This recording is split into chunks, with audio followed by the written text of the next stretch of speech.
ମିତା ମାସି କୁଆଡ଼େ କୁଆଡ଼େ କୁଆଡ଼େ ଘରକୁ ଆଜ୍ଞା କାହିଁ ମଠରେ ରହୁନି। ଆଚ୍ଛା ଅଭି ସେ ରୁମାଲ ତମକୁ ମୁଁ ଝାଳ ପୋଛିବା ପାଇଁ କାହିଁକି ଦେଲି କହିଲ? କାହିଁକି?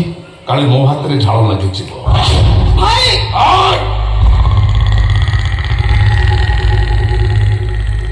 ଯେତେବେଳେ ଦୁନିଆ ଜଙ୍ଗଲ ପାଲଟିଛ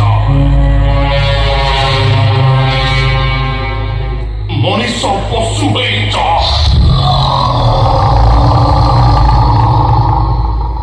ସେତେବେଳେ ଦଶମ ଅବତାର ପରେ ସୃଷ୍ଟି ହୁଏ ଆଉ ଗୋଟେ ଅବତାର ଯାହାକୁ ଏ ଦୁନିଆ କହେ ଜାନୁଆ।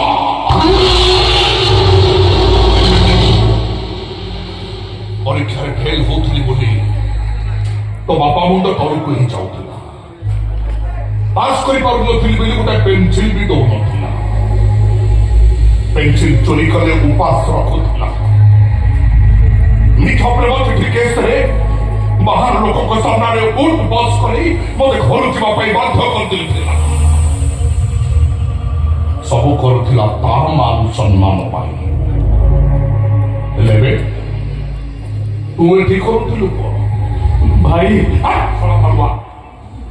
ମୋ ପାଖ ଚୋରି କରି ବିକ୍ରି କରି ଜେଲରେ ପଡୁଛି। ପୁଅ ଏଠି ସାଳୁ ଭାଉଜ ଭିଡ ଦେଖି ମୋ ଭଉଣୀ ସହିତ ବିଭିନ୍ନ ସୁଟିଂ କରୁଛି। ଘରେ କେହି ନଥିଲା ବେଳେ ବାହାର ଟୋକାକୁ ଡାକି ତୁ ଏଠି ସନିକି ବୋଲି ସାଜୁଛୁ।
ଭିଡିଓ ସୁଟିଂ କରି ରଖିଛି ତମାନେ ଭିଡିଓ ଦେଖ।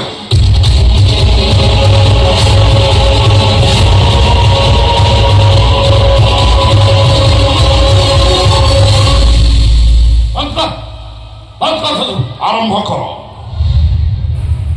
କର retired police officer Ashutosh Mahapatra. ତମେ ତମ ଜୀବନ କାଳ ଭିତରେ ଅନେକ ଅପରାଧୀଙ୍କୁ ଶାସ୍ତି ଦେଇଛ। ପରୀକ୍ଷାରେ ଫେଲ ହେଲେ ମାଡ଼ ମାର, ପେନସିଲ ଚୋରି କଲେ ଉପାସ ରଖ, ଆଉ ପ୍ରେମ ଚିଠି କେସରେ ବାହାର ଲୋକଙ୍କ ସାମ୍ନାରେ ଉଠ ବସ କରି ଘରୁ ବାହାର ଯିବା ପାଇଁ ବାଧ୍ୟ କରିଦିଅ।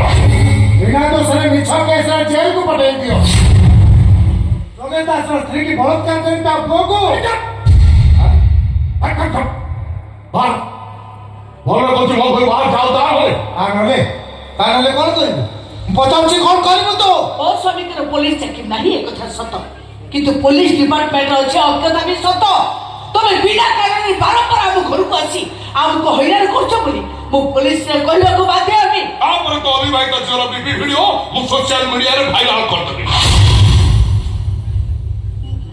ମୁନା, ଆରେ ମିତା ତ ଭଉଣୀ। ମୁନା ତ ତମ ପୁଅ ନୁହଁ। ମୁନା ମାନୁଛୁ ତମ ଚୁପ ରୁହ। ମୁନା କହ ତୁ କଣ ଚାହୁଁଛୁ? ସେଦିନ ତମେ ଯାହା ଚାହୁଁଥିଲ ଉଠ ବସ୍। ସେ ଯୋଉ ଭୁଲ କରିছে ଏବେ ଏଠି ଗଣି ଗଣି 100 ଥର ଉଠ ବସ୍ ହବ। ଭାଇ ଅଭିକି ମୁଁ ଭଲ ପାଏ, ସିଏ ମତେ ଭଲ ପାଆନ୍ତି। ଆମେ ପରସ୍ପର ଦୁହେଁ ଦୁହିଁକୁ ବିବାହ କରିବୁ। ବିବାହ କରିନ ତ? ବିବାହ ପୂର୍ବରୁ ଦୈହିକ ସମ୍ପର୍କ ରଖିବା ପାପ, ଏକଥା କଣ ଜାଣିନଥିଲ? ଖାଲି କଣ ପାପ ଆଉ ଘୋର ପାପ। ଭାଇ ଏ ଭଉଣୀ ଭିଡିଓ ସୁଟିଂ କରିବା ଏଟା କଣ ପାପ ନୁହଁ? ଆମ ଏଇ ପୁଅକୁ ମାଡ଼ ମାରିବା, ଉଠ ବସ୍ କରିବା, ବାହାର ଲୋକଙ୍କ ସାମ୍ନାରେ ଧିକ୍କାର କରିବା, ଖାଇବାକୁ ନ ଦେବା, ଏସବୁ କଣ ପାପ ନୁହଁ? ଆରେ କହ, ଚୁପ ରହିଲୁ କାହିଁକି? ତା କଥାର ଜବାବ ଦେ। ଏ ମିତା, ଗଣି ଗଣିକି 100 ଥର ବସ୍ ଉଠ। ମୁଁ ଗଣିବି ସେ ଖାଲି ହବ। ମିତା 100 ଥର ଗଣି ଗଣିକି ବସ୍ ଉଠ। ମୁଁ କହୁଛି ତୁ ଯୋଉ କର୍ମ କରିଛୁ 100 ଥର କହ, 1,00,000 ଥର ବୟସ ଉଠେଇଲେ ବି କମ ହେଇଯିବ। ଭୁଲ କରିଛୁ ତୁ, ଭୋଗିବୁ ତୁ। ପାପ କରିଛୁ ତୁ, ପ୍ରାୟଶ୍ଚିତ କରିବୁ ବି ତୁ। এইটা হচ্ছে এই ঘরের নিয়ম। তো ভাই চাହୁଛି মানে তোতে বয়স উঠ হବାକୁ হব।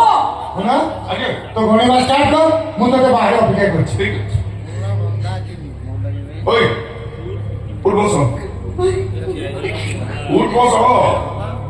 এই তুই হবু না, তো বদলে না পাবে। এক, দুই, তিন, চারি, পাঁচ, সাত, আরে কোন হচ্ছে কোন হয়েছে কোন আরে কোন হয়েছে বাবা ও কি ভুল করেছি না তাকে দণ্ড দেওয়ার কারণ কন ଦଣ୍ଡ ମିଳିଲାନି କୋଉଠି? ସେ ଯୋଉ ଭୁଲ କରିଛି ସେ ଏବେ ଘରୁ ବାହାରିଛି। ନାଇଁ ନାଇଁ କହ, ସାଂଘାତିକ ଅପରାଧ ତୁ କରିଛୁ, ଘରେ କଳଙ୍କ ଲଗେଇଛୁ। ତୁ ଏବେ ଘରୁ ବାହାରିଛୁ କର୍ତ କଥାରେ ବାପାଙ୍କ ଆଦେଶରେ। ବାପା ମିତା ଯୋଉ ଭୁଲ କରିଛି ସେ ଏବେ ଘରୁ ବାହାରିଯିବ ନା ନାଇଁ? কি পাপ করেଛୁ রে আমি? কোন আমি এমতি ভুল করেଛୁ যে তুই এমতি ଆମ ଉପରେ ପ୍ରତିଶୋଧ ନେଇ ଚାଲିଛୁ? ତତେ ଜନ୍ମ ଦେବା କଣ ଆମର ଏତେ ବଡ ଭୁଲ? ଏମିତିରେ ବାପ ମାନେ କଣ ପିଲାମାନଙ୍କୁ ଶାସନ କରନ୍ତିନି? ରାଗ ତମରେ କଣ ପଦେ କହିଦେଇଥିଲି ବୋଲି ତାର ପ୍ରତିଦାନ କଣ ଏଇଆ? ପ୍ରତିଶୋଧ ନଉଛୁ ନା? ଏ ବାପ ମା ଦିଟା ଉପରେ ପ୍ରତିଶୋଧ ନଉଛୁ ଭାବିକି ଖୁସି ହଉଛୁ ନା? ହେଲେ ଆଜି ଖୁସି ହଉଛୁ ତୁ, ଦିନେ ତୋ ଆଖିରୁ ଲୁହ ପୋଛିବୁ ତୁ। ତୋର ଆଜିର ଏଇ ଖୁସି 100 ଗୁଣା ହେଇକି ତୋ ଆଖିରୁ ଝରିବରେ। ସେଦିନ ତୋ ଆଖିରୁ ଲୁହ ପୋଛିବା ପାଇଁ ତୋର ଏଇ ଘୃଣାର ମଣିଷ ଦିଟା ତୋ ପାଖରେ ନଥିବେ। ପସ୍ତାଇବୁ, খুব ପସ୍ତାଇବୁ ତୁ। ଆରେ ମୋ ବାପା ତମ ବାପା ମା ନା ଶତ୍ରୁ ମୁଁ ଜାଣିପାରୁନି। ଆଶୀର୍ବାଦ ଦେବା କଥା, ଅଭିଶାପ ଦଉଛୁ ମତେ। ମୋ କଥା ମୁଁ ବୁଝିବି। ଆଗ ସେ ଯୋଉ ଭୁଲ କରିଛି ପୁଅ ସେ ଘରୁ ଯିବ ନା ନାଇଁ? ମୁଁ କହୁଛି ସେ ଘରୁ ଯିବନି, ମୁଁ କହୁଛି ସେ ଘରୁ ଯିବ। ମୁଁ କହୁଛି ଯିବନି। ମୁଁ କହୁଛି ଯିବ। ମୁଁ ଏ ଘରର ବଡ ପୁଅ। ମୁଁ କ୍ୟାମେରାମ୍ୟାନ, ଭିଡିଓ ଭାଇରାଲ କରିଦେବି। ମୁଁ ତତେ ହାତ ଯୋଡ଼ିଛି ନା ଭାଇ, ତତେ ନେହୁରା ହଉଛି। ମୁଁ ତ ସାନ ଭଉଣୀ, ଆଜିକୁ 22 ବର୍ଷ ହେଲା ମୁଁ ତୋ ହାତ ରାକ୍ଷୀ ବାନ୍ଧୁଛି। କେବେ କିଛି ମାଗୁନି, ଆଜି ଏତିକି ମାଗୁଛି, ତୁ ମୋତେ କ୍ଷମା କରିଦେ। ଏ ଘରୁ ତୁ ମୋତେ ବାହାର କର। ମାନିବାକୁ ପଡିବ ତୋତେ। 22 ବର୍ଷ ହେଲା ବାନ୍ଧୁଛୁ, ଗଣିକି ରଖିଛୁ ଆଉ ନାଇଁ? କିନ୍ତୁ ମୁଁ କଣ କରିବି? ନାଟକରେ ସିନ୍ ଯାହା ଅଛି ତାହା ହିଁ ତ ହବ ନା। କଥାରେ ଅଛି, ଯାହା ବାପା ଖାଏ ତାଳ ତା ଛୁଆଙ୍କୁ ପଡେ କାଳ। ତୋ ବାପା କାଳ ଖାଇଛି, ତୁ କାଳର କଣ୍ଢେଇ ସାଜିବୁ। ତୁ ଏବେ ଘରୁ ବାହାରିଛି। ମୁଁ କହୁଛି ବିଦାୟ ଘରୁ ଯିବନି, ମୁଁ କହୁଛି ବିଦାୟ ଘରୁ ଯିବୁ। ମୁଁ କହୁଛି ଯିବନି। ମୁଁ କହୁଛି ଯିବ। ଏ ତୋର ଯାହା କରିବାର ଅଛି କର। ମୁଁ ଜାଣିଛି ତୁ କଣ କରିବୁ, ସବୁ ଶୁଣିଛି। ଦରକାର ପଡିଲେ ଆଜିର ଅଭିଷେକ ମିତାର ବାହାଘର କରିଦେବି। ସବୁ ପାପ ପୁଣ୍ୟକୁ ବଦଳିଯିବ, ବଦନାମ ନୀରବ ହେଇଯିବ।